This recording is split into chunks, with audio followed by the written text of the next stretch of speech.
In this video, I'm going to show you how to make a collaborative playlist on Spotify. Now, if you want to create a playlist where you and your friends can come on together and add some favorite songs on Spotify, what you need to do, you need to click on this create option. Right now, if you look at the second option, you're going to see collaborative playlist, invite friends and create something together. So I'm going to click on it. So I'm going to name this playlist and I'm just typing here, my friends. So I'll click on this, I'll click on create, right? So this is it. So what you need to do now, you need to send this link to your friends, right? You need to send this link to your friend.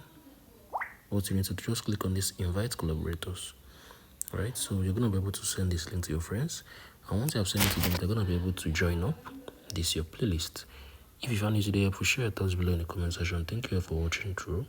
I'll see you in the next video.